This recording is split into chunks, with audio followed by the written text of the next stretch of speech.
രാധ ഞാൻ രാധ കണ്ണനെ മറക്കാത്ത രാധ. രാധ ഞാൻ രാധ കണ്ണനെ മറക്കാത്ത രാധ. വൃന്ദാവനം നീ മറന്നോ, മധുരയെ നീ മറന്നോ. വൃന്ദാവനം നീ മറന്നോ, മധുരയെ നീ മറന്നോ. രാധയെ നീ മറന്നോ, കണ്ണാ പൈക്കളെ നീ മറന്നോ. രാധയെ നീ മറന്നോ, കണ്ണാ പൈക്കളെ നീ മറന്നോ. രാധ രാധ രാധ രാധ മറന്നിട്ടും മറക്കാത്ത രാധ. മറന്നിട്ടും മറക്കാത്ത രാധ. രാധേ രാധേ രാധേ രാധേ മറന്നിട്ടും മറക്കാത്ത രാധ. മറന്നിട്ടും മറക്കാത്ത രാധ.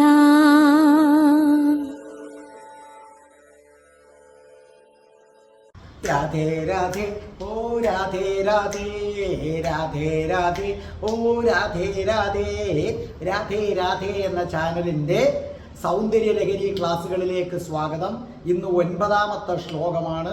ഇതിനു മുമ്പുള്ളത് പ്ലേലിസ്റ്റ് എടുത്താൽ സൗന്ദര്യലഹരി എന്ന ഹെഡിങ്ങിൽ ഞാൻ കൊടുത്തിട്ടുണ്ടത് കേൾക്കുക. സബ്സ്ക്രൈബ് ചെയ്തവർക്ക് എല്ലാ തിങ്കളാഴ്ചയും നിങ്ങൾക്ക് 12 മണിക്ക് നാരായണീയം, ചൊവ്വാഴ്ച കണ്ണൻ്റെ രാധ, കൃഷ്ണൻ്റെ സർവസ്വവുമായ രാധാറാണിയുടെ ജീവിതകഥ, രാധയുടെ പ്രണയം എന്ന പേരിൽ ബുധനാഴ്ച ഉടൻ ആരംഭിക്കുന്നു ഭജഗോവിന്ദത്തിൻ്റെ ക്ലാസ്, വ്യാഴാഴ്ച അഷ്ടപതിയുടെ ക്ലാസ്, വെള്ളിയാഴ്ചയാണെന്നുണ്ടെങ്കിൽ സൗന്ദര്യലഹരി. ഇംഗ്ലീഷ് സംസാരിക്കാൻ ആഗ്രഹിക്കുന്നവർക്ക് സ്പോക്കൺ ഇംഗ്ലീഷിൻ്റെ ക്ലാസ്. നേരിട്ട് വന്ന് എൻ്റെ അടുത്ത് പഠിക്കണമെങ്കിൽ ഞാൻ കൊല്ലത്താണ്. ദൂരെ നിന്ന് വരുന്നവർക്ക് ഹോസ്റ്റൽ സൗകര്യമുണ്ട്. 30 ദിവസം കൊണ്ട് ഇംഗ്ലീഷ് സംസാരിക്കും, അല്ലെങ്കിൽ ഫുൾ എമൗണ്ടും തിരിച്ചു തരുമെന്നുള്ളതാണ് എൻ്റെ രീതി. അതേ കണക്ക് തന്നെ ഇതിനകത്ത് ജ്യോതിഷമുണ്ട്. ഓരോ മാസത്തിൽ ജനിച്ചവരുടെ ഫലം, നക്ഷത്രത്തിൽ ജനിച്ചവരുടെ ഫലം. നിങ്ങൾക്ക് ജ്യോതിഷപരമായി എന്തെങ്കിലും സംശയം ഉണ്ടെങ്കിൽ ഡിസ്ക്രിപ്ഷൻ ബോക്സിൽ എൻ്റെ നമ്പറുണ്ട് 9645333999. അതിലേക്ക് വിളിച്ചാൽ മതി. തികച്ചും സൗജന്യമായിരിക്കും. അതുപോലെ തന്നെ ഇതിനകത്ത് അഷ്ടാവക്ര ഗീതയുണ്ട് പ്ലേലിസ്റ്റിൽ. ഹിന്ദുക്കൾ അറിയേണ്ടവയുണ്ട്, സന്ദർശിക്കേണ്ട ക്ഷേത്രങ്ങളുണ്ട്, ശ്രീബുദ്ധൻ്റെ ജനനം മുതൽ മരണം വരെയുള്ള ജീവിത കഥയുണ്ട്. അതേ കണക്ക് രാധികാ കവചൻ 2 ഉണ്ട്. അത് 2ഉം നമ്മൾ പഠിപ്പിച്ചിട്ടുണ്ട്. പിന്നെ രാധാ സഹസ്രനാമം നമ്മുടെ കൃഷ്ണപ്രിയ പാടിയിട്ടിട്ടുണ്ട്. അതൊക്കെ നിങ്ങൾ കേൾക്കുക. പിന്നെ നിരവധി ഷോർട്ട് വീഡിയോസ് ഉണ്ട്. ബുദ്ധൻ്റെ ജീവിത കഥയുണ്ട്. അതേ കണക്ക് തന്നെ മോർണിംഗ് മെസ്സേജ് എന്നും രാവിലെ നിങ്ങൾക്ക് മോർണിംഗ് മെസ്സേജ് കിട്ടും. 5:30 മണിക്ക് മോർണിംഗ് മെസ്സേജ് കിട്ടും. നിങ്ങൾക്ക് വളരെയധികം അത് പ്രയോജനം ചെയ്യും. അപ്പം നമുക്ക് പ്രാർത്ഥിച്ചിട്ട് തുടങ്ങാം. ഓം മഹാഗണപതയേ നമഃ. ഓം ശ്രീ രാധാകൃഷ്ണായ നമഃ. ഓം രാധായേ സ്വാഹ. രാധേ രാധേ ഓ രാധേ രാധേ രാധേ രാധേ ഓ രാധേ രാധേ രാധേ രാധേ ഓ രാധേ രാധേ രാധേ രാധേ ഓ രാധേ രാധേ രാധേ രാധേ ഓ രാധേ രാധേ രാധേ രാധേ ഓ രാധേ രാധേ. ബർസാനെ വാലി രാധാറാണി കീ ജയ്. എൻ്റെ മാതാവ് രാധാറാണിക്ക് ജയ്. എനിക്ക് സർവൈശ്വര്യങ്ങളും വാരിക്കോരി തരുന്ന എൻ്റെ പൊന്ന് രാധാറാണി അമ്മക്ക് ജയ്. എനിക്ക് രോഗങ്ങൾ വരാതെ കാത്തുരക്ഷിക്കുന്ന എൻ്റെ പൊന്ന് രാധാറാണി അമ്മക്ക് ജയ്. എന്നെ സർവ്വ പാപങ്ങളിൽ നിന്നും മോചിപ്പിക്കുന്ന രാധാറാണി അമ്മക്ക് ജയ്. അപ്പോൾ ഇന്നത്തെ നമുക്ക് സൗന്ദര്യ ലഹരി പാടിത്തരുന്നത് നിങ്ങളുടെ പ്രിയങ്കരിയായി മാറിക്കഴിഞ്ഞിരിക്കുന്ന, നിങ്ങളുടെ സർവസ്വവുമായി മാറിക്കഴിഞ്ഞിരിക്കുന്ന രാധേ രാധേ ചാനലിൻ്റെ ഏറ്റവും പ്രിയപ്പെട്ട കൃഷ്ണപ്രിയ. കൃഷ്ണപ്രിയ രാധേ രാധേ ചാനലിൻ്റെ ഒരു ഭാഗം തന്നെയാണ് കൃഷ്ണപ്രിയ. അത്രയ്ക്ക് ആത്മാർത്ഥതയോടുകൂടിയാണ് കൃഷ്ണപ്രിയ ഞങ്ങളോടൊക്കെ സഹകരിക്കുന്നത്. അതുകൊണ്ട് തന്നെ അഷ്ടപദിയുടെ അവസാനത്തെ ശ്ലോകം പാടാൻ ഞാൻ തിരഞ്ഞെടുത്തത് കൃഷ്ണപ്രിയയാണ്. ഞാൻ പറഞ്ഞു അഷ്ടപദിയുടെ അവസാനത്തെ 2 ശ്ലോകങ്ങൾ കൃഷ്ണപ്രിയ പാടട്ടെ. അങ്ങനെ കൃഷ്ണപ്രിയ സന്തോഷത്തോടു കൂടി അത് എന്ത് ചെയ്തു, സമ്മതിക്കുകയും ചെയ്തു. അപ്പോൾ അങ്ങനെ നിങ്ങൾക്ക് അഷ്ടപദിയുടെ അവസാനത്തെ ഭാഗവും കൃഷ്ണപ്രിയയുടെ അതിമനോഹരമായ ശബ്ദത്തിൽ നിങ്ങൾക്ക് കേൾക്കാൻ സാധിക്കും. അപ്പം നമ്മുടെ കൃഷ്ണപ്രിയ, നിങ്ങളുടെ കൃഷ്ണപ്രിയ അതിമനോഹരമായി പാടുന്നു, കേട്ടുള്ളൂ. മഹീ മൂലാധാരേ കമപി മണിപൂരേ ഹുതവഹം സ്ഥിതം സ്വാധിഷ്ഠാനേ ഹൃതിമരുതമാകാശമുപരി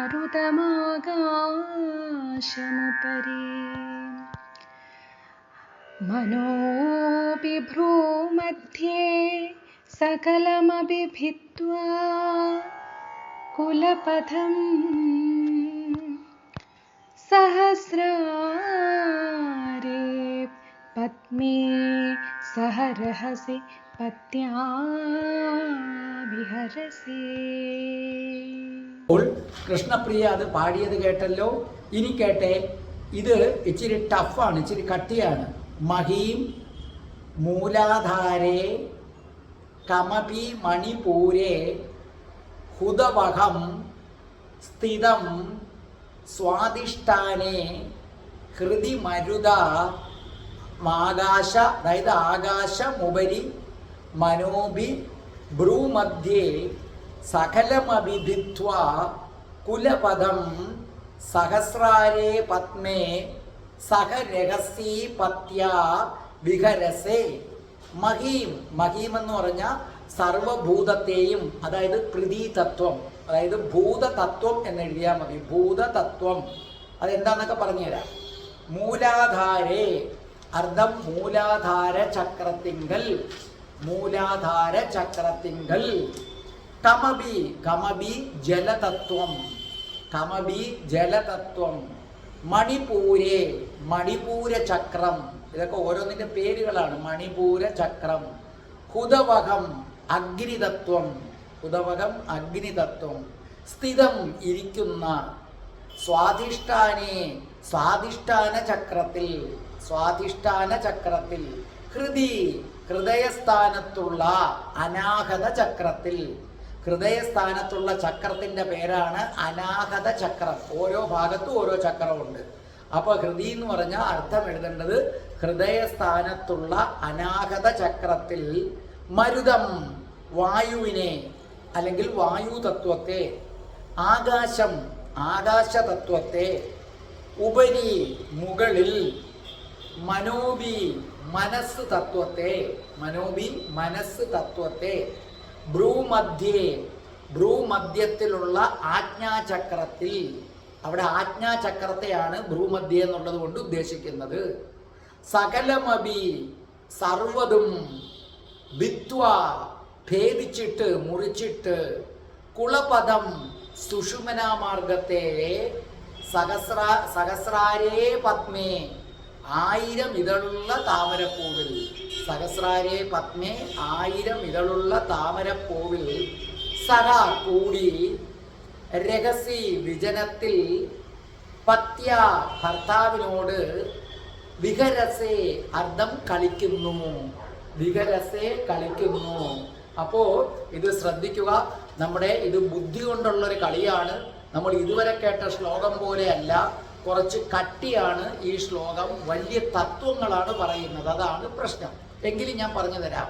അല്ലയോ ജഗത് പാലിനി, മൂലാധാരത്തിൽ പൃഥ്വീതത്വത്തെയും, മൂലാധാരത്തിൽ പൃഥ്വീതത്വത്തെയും, മണിപൂരകത്തിൽ ജലതത്വത്തെയും, സ്വാധിഷ്ഠാനത്തിൽ അഗ്നിതത്വത്തെയും, അനാഗത ചക്രത്തിൽ വായു തത്വത്തെയും അതിൻ്റെ മുകളിലുള്ള വിശുദ്ധി ചക്രത്തിൽ ആകാശ തത്വത്തെയും ഭ്രൂമധ്യത്തിലിരിക്കുന്ന ആജ്ഞാചക്രത്തിൽ മനസ്സ് തത്വത്തെയും ഇങ്ങനെ സുഷുമ്ന മാർഗത്തെ മുഴുവനും ഭേദിച്ച് 1000 ഇതളുള്ള താമരപ്പൂവിൽ വിജനപ്രദേശത്ത് ഭർത്താവായ പരമശിവനോടുകൂടി ആദി പരാശക്തി ഇരിക്കുന്നു. അതായത് ഇവിടെ വളരെ ശ്രദ്ധിച്ചു കേട്ടോളണം. നമ്മുടെ കുണ്ഡലിനി ശക്തി ഷഠ ആധാരങ്ങളെയും 25 തത്വങ്ങളെയും കടന്ന് സഹസ്രദള കമലത്തിൽ ചെല്ലുന്നു. അപ്പോൾ കുണ്ഡലിനി ശക്തി എന്ന് പറഞ്ഞാൽ നമ്മുടെ ഈ നട്ടലിൻ്റെ ഏറ്റവും അടിഭാഗത്തായിരിക്കുന്ന കുണ്ഡലിനി ശക്തി ഷഠ ആധാരങ്ങളെയും പിന്നെ 25 തത്വങ്ങളെയും കടന്ന്, ആ തത്വങ്ങളുടെ പേരാ നിങ്ങളിവിടെ കുറേ പഠിച്ചത്. ആകാശതത്വം, വായു തത്വം എന്ന് പറഞ്ഞ് പഠിച്ചില്ലേ? അങ്ങനെ 25 തത്വങ്ങളെയും കടന്നിട്ട് ശിരസിലെത്തും. ആ ശിരസിലാണ് 1000 പത്മത്തിൻ്റെ 1000 ഇതളുള്ള താമരപ്പൂവിൻ്റെ ആകൃതിയിലിരിക്കുന്ന അതിനെയാണ് സഹസ്രാര പത്മം എന്ന് പറയുന്നത്. അവിടെ ചെന്നിട്ട് കുണ്ഡലിനി ശക്തി എന്ത് ചെയ്യുന്നു? തൻ്റെ ഭർത്താവായ പരമശിവനോടുകൂടി ക്രീഡിക്കുകയാണ്. അതായത് രതിലീലയിൽ ഏർപ്പെടുകയാണ്, ക്രീഡിക്കുന്ന അവസ്ഥയാണ്. ആ അവസ്ഥയെക്കുറിച്ചാണ് ഈ ശ്ലോകത്തിൽ പറയുന്നത്. ഇനി ശ്രദ്ധിച്ചു കേട്ടോളണം. കുണ്ഡലിനി ശക്തി എങ്ങനെയാണ് ഇവിടെ വന്ന് പരമശിവനുമായി ക്രീഡിക്കുന്നത്? ശ്രദ്ധിച്ചു കേട്ടോളണം. ബ്രഹ്മാണ്ടം എന്ന് പറഞ്ഞാൽ ഈ പ്രപഞ്ചം. പിണ്ഡാണ്ഡം എന്ന് പറഞ്ഞാൽ നമ്മുടെ ശരീരം.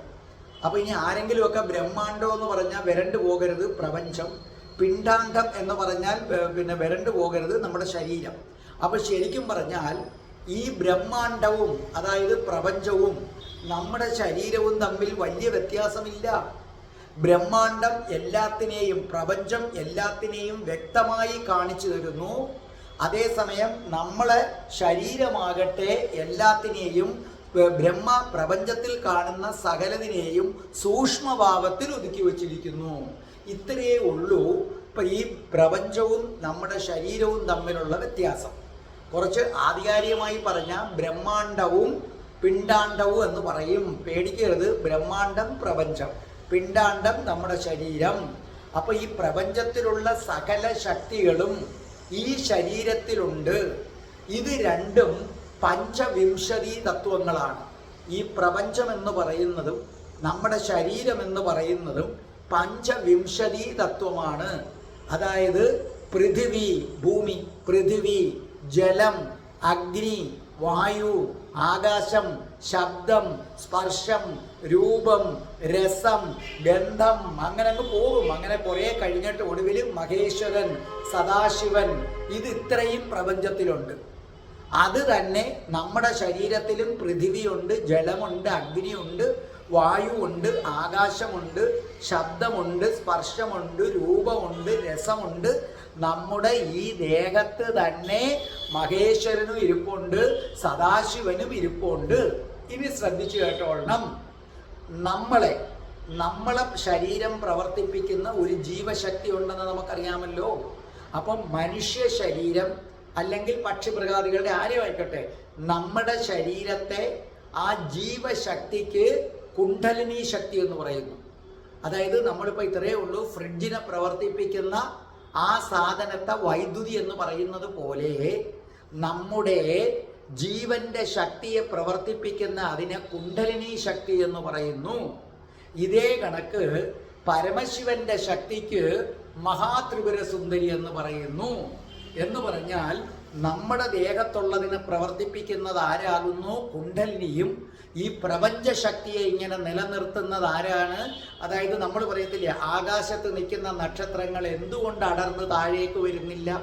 സൂര്യനെങ്ങാണോ അടർന്ന് നമ്മുടെ പതപ്പിന് വീണുപോയെങ്കിൽ എന്തായേനെ?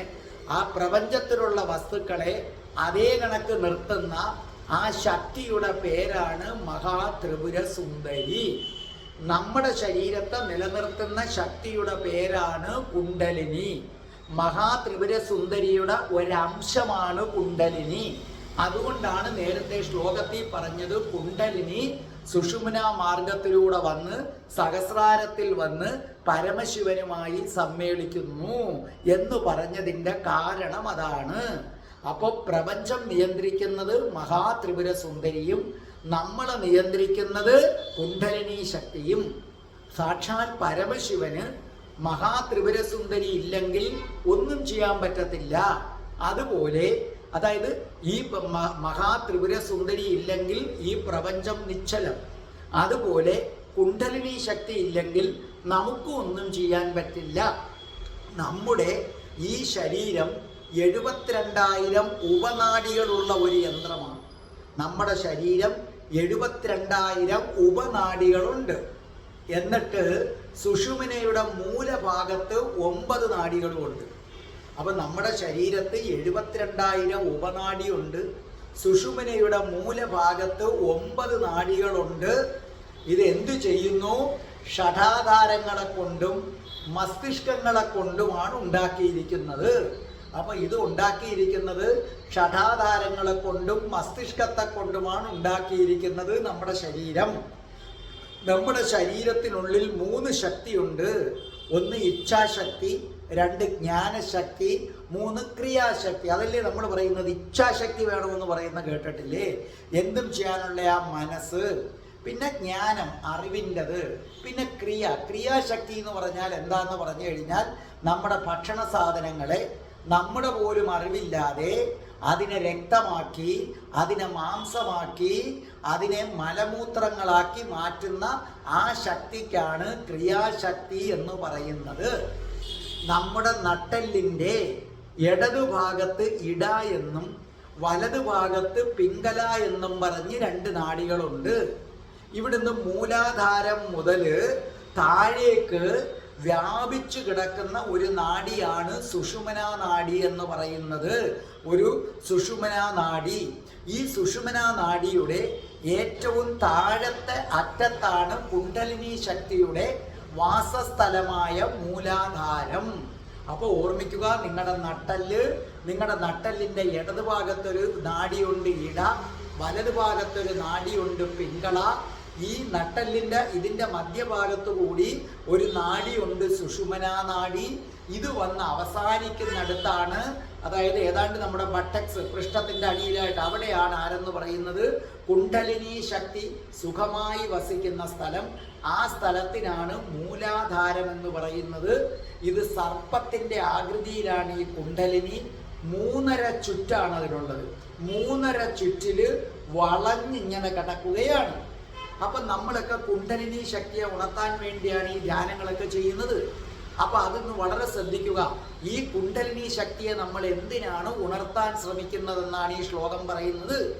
നമ്മൾ നമ്മുടെ കുണ്ടലിനി ശക്തിയെ ഉണർത്താൻ ശ്രമിക്കുമ്പോൾ, അപ്പോൾ കുണ്ടലിനി എന്ന് പറഞ്ഞാൽ 3.5 ചുറ്റുള്ള, അതായത് 1 ചുറ്റ്, 2 ചുറ്റ്, 3 ചുറ്റ്, പിന്നെ അരച്ചുറ്റ്, അങ്ങനെയുള്ള സർപ്പത്തിൻ്റെ ആകൃതിയിൽ കിടക്കുന്ന ഈ കുണ്ടലിനി നമ്മൾ തപസ് കൊണ്ടും മറ്റും അവനെ അങ്ങോട്ട് ഉണർത്തി കഴിയുമ്പോൾ ഇത് സുഷുമ്ന നാഡിയിലൂടെ ബലമായി കടക്കും. ആ ബലമായി കടക്കാൻ ശ്രമിക്കുമ്പോൾ നമ്മുടെ മനസ്സിൻ്റെ ഓരോരോ വാതിലുകൾ അങ്ങോട്ട് തുറന്നു വരും. അങ്ങനെ തുറക്കുന്നതോടുകൂടി നിങ്ങൾക്ക് അത്ഭുതകരമായ കാഴ്ചകൾ കാണാം, അത്ഭുതകരമായ സിദ്ധികളുണ്ടാകും. മനസ്സിലായ? അങ്ങനെ ഈ സുഷുമ്നയിലൂടെ കുണ്ടലിനി എന്ന സർപ്പത്തിൻ്റെ, അതായത് 3.5 ചുറ്റുള്ള സർപ്പത്തിൻ്റെ ആകൃതിയിൽ ഒരു ഊർജം, 3.5 ചുറ്റുള്ള സർപ്പത്തിൻ്റെ ആകൃതിയിലെ ഊർജം കുണ്ടലി ഉണർന്നു കഴിയുമ്പോൾ സുഷുമ്നയിലൂടെ അങ്ങോട്ട് കയറും. അങ്ങനെ കയറി കഴിയുമ്പോൾ നിങ്ങൾക്ക് സിദ്ധികളുണ്ടാകും. ഒരാൾ നിങ്ങളുടെ മുമ്പിൽ നിന്നാൽ അവരുടെ മനസ്സ് വായിക്കാൻ പറ്റും, നിങ്ങൾക്ക് അവരുടെ ഭാവങ്ങൾ അറിയാൻ പറ്റും, ഒരാളുടെ ഭാവി എന്താണെന്ന് അറിയാൻ പറ്റും, അന്തരീക്ഷത്തിൽ നിന്ന് ഭസ്മം എടുക്കാൻ പറ്റും, അന്തരീക്ഷത്തിൽ നിന്ന് ആപ്പിൾ എടുക്കാൻ പറ്റും. ഇവിടെ ഇരുന്നു കൊണ്ട് നിമിഷ നേരം കൊണ്ട് അമേരിക്കയിലുള്ള ആളിൻ്റെ അടുത്ത് എത്തി സംസാരിക്കാൻ പറ്റും. മനസ്സിലായില്ലേ? ഇതിനകത്ത് വീണു പോകരുത്. അങ്ങനെ വീണു പോകുന്നവരാണ് നമ്മുടെ ചില മനുഷ്യ ദൈവങ്ങളെന്ന് പറയുന്നത്. അവിടെ വീഴരുത്, നമുക്ക് ഭയങ്കര സിദ്ധി കിട്ടും. അപ്പോൾ ഇതിലൂടെ ഇങ്ങനെ കടന്ന് ഇട പിങ്കളായിലൂടെ ഇങ്ങനെ വന്ന് വന്ന് വന്ന് നമ്മുടെ മസ്തിഷ്കത്തിൽ എത്തുമ്പോൾ അവിടെ 1000 ഇതളുകളുള്ള താമരപ്പൂവിന്റെ ആകൃതിയിൽ ഒരു അവയവം ഇരിക്കുന്നു. അതിനെയാണ് സഹസ്രാര പത്മം എന്ന് വിളിക്കുന്നത്. 1000 താമരപ്പൂവിന്റെ ആകൃതിയിലുള്ള അതിനെ വിളിക്കുന്ന പേരാണ് സഹസ്രാര പത്മം എന്ന് വിളിക്കുന്നത്. ഈ സഹസ്രാര പത്മത്തിൽ എത്തുമ്പോഴോടുകൂടി എന്ത് സംഭവിക്കുന്നു? നിങ്ങളുടെ മനസ്സ് ഈ പൂർണ്ണമായും ഇല്ലാതാകും, ശരീരവും ഇല്ലാതാകും. അപ്പം നിങ്ങൾക്കുള്ള മനോബന്ധവും ശരീരബന്ധവും സകലതും ഇല്ലാതാവുകയും എന്താണ് ബ്രഹ്മസത്യമെന്ന് നിങ്ങൾക്ക് വെളിവാവുകയും മഹാത്രിപുരസുന്ദരി മാത്രമാണ് സത്യമെന്ന് മനസ്സിലാവുകയും ചെയ്യും. അതാണ് ഇവിടെ പറഞ്ഞിരിക്കുന്നത്. ഈ ശ്ലോകത്തിൽ പറഞ്ഞില്ലേ, കുണ്ഡലിനി ശക്തി ഉണർന്ന് അവിടെ ചെന്ന് പരമശിവനും ആദിപരാശക്തിയും തമ്മിൽ ക്രീഡിക്കുക എന്ന് പറഞ്ഞാൽ അതിൻ്റെ അർത്ഥം നമ്മുടെ കുണ്ഡലിനി ശക്തി അത് സുഷുമ്നാ നാഡിയിലൂടെ വന്ന് ഇട പിങ്കള നാഡികളെയൊക്കെ പിന്നിട്ട് നമ്മുടെ മസ്തിഷ്കത്തിൽ എത്തുമ്പോൾ അവിടെ 1000 ഇതളുള്ള താമരയുടെ ആകൃതിയിൽ ഒരു അവയവമുണ്ട്. അതിനെയാണ് സഹസ്രാര പത്മം. അവിടെ ഈ കുണ്ഡലിനി ശക്തി എത്തുന്ന നിമിഷം നിങ്ങളുടെ മനസ്സെന്ന് പറയുന്നത് പൂർണ്ണമായി നശിക്കും, ശരീരമെന്ന് പറയുന്നത് പൂർണ്ണമായി നശിക്കും. പിന്നെ പ്രപഞ്ച രഹസ്യങ്ങൾ തെളിഞ്ഞു വരും. അപ്പം നിങ്ങൾക്ക് മനസ്സിലാകും ഒരേ ഒരു കാര്യം മാത്രം സത്യം ഈ പ്രപഞ്ചത്തിൽ. ആദിപരാശക്തി എന്നും ആദിപരാശക്തിയുടെ അതിഭയങ്കരമായ പ്രകാശം മാത്രം കാണും. അപ്പൊ ഈ പ്രപഞ്ചത്തിൽ ഒന്നേ ഉള്ളൂ, അത് ആദിപരാശക്തിയാണ്, മഹാത്രിപുരസുന്ദരിയാണ്. ശരിക്കും പറഞ്ഞാൽ രാധാറാണിയുടെ വിവിധ നാമങ്ങളാണ് ഇതെല്ലാം. അതുകൊണ്ടാണ് ശ്രദ്ധിച്ചു കേട്ടോണം, എന്തുകൊണ്ടാണ് ഞാൻ ഈ ആദിപരാശക്തി, അതേ കണക്ക് തന്നെ മഹാത്രിപുര സുന്ദരിയൊക്കെ രാധാറാണിയുടെ ഇതാണെന്ന് പറയുന്നത്? ശ്രദ്ധിച്ചു കേൾക്കുക. കൃഷ്ണൻ അല്ലേ, കൃഷ്ണൻ പോലും രാധാറാണിക്ക് അടിമയാണ്. കാരണം രാധാറാണിയുടെ പാദമെടുത്ത് ശിരസിൽ വെക്കുന്നു. ബ്രഹ്മാവ് സൃഷ്ടി നടത്തണമെങ്കിൽ രാധാ കവചം ചൊല്ലുന്നു. മഹാവിഷ്ണു ഭൂമിയെ പരിപാലിക്കുന്നത് രാധികാ കവചം ചൊല്ലിയിട്ടാണ്. സാക്ഷാൽ പരമശിവൻ സംഹാരം നടത്തുന്നതും രാധികാ കവചം. അപ്പൊ രാധയുടെ ശക്തിയില്ലാതെ ഈ പ്രപഞ്ചത്തിൽ ബ്രഹ്മാവിനും വിഷ്ണുവിനും മഹേശ്വരനും പ്രവർത്തിക്കാൻ പറ്റില്ല എന്ന് രാധികാ കവചത്തിൽ സാക്ഷാൽ പരമശിവൻ പാർവതിയോട് പറയുന്നു. അതാണ് ആദിപരാശക്തി, മഹാത്രിപുരസുന്ദരി എന്ന പേരുകളിലൊക്കെ അറിയപ്പെടുന്നത് രാധ. അപ്പൊ കുണ്ഡലിനി ശക്തി സഹസ്രാര പത്മത്തിൽ എത്തുന്നതോടുകൂടി നിങ്ങൾക്ക് മനസ്സിലാകും പ്രപഞ്ചം മുഴുവനും രാധാറാണിയുടെ ഉജ്ജ്വലമായ പ്രകാശം, ഉജ്ജ്വലമായ പ്രകാശം. അതേ കുണ്ഡലിനി ശക്തി നിങ്ങൾക്ക് ഉണരട്ടെ, കുണ്ഡലിനി ശക്തി നിങ്ങൾക്ക് ഉണരട്ടെ. ആ കുണ്ഡലിനി ശക്തി ഉണരാനുള്ള ഒരു ക്ലാസ് ഞാൻ തുടങ്ങിയായിരുന്നു. അപ്പോൾ അവർക്ക് ഞാനൊരു ഹോംവർക്ക് പോലെ കുറച്ച് കാര്യങ്ങൾ ചെയ്യാൻ കൊടുത്തതിന് ശേഷം നിങ്ങളത് എത്തുമ്പോൾ എന്നെ വിളിക്കാൻ പറഞ്ഞു. പലരും ഇതുവരെ വിളിച്ചിട്ടില്ല. എനിക്ക് തോന്നുന്നു ആ ഹോംവർക്ക് കൃത്യമായി ചെയ്യാത്തത് കൊണ്ടായിരിക്കാം.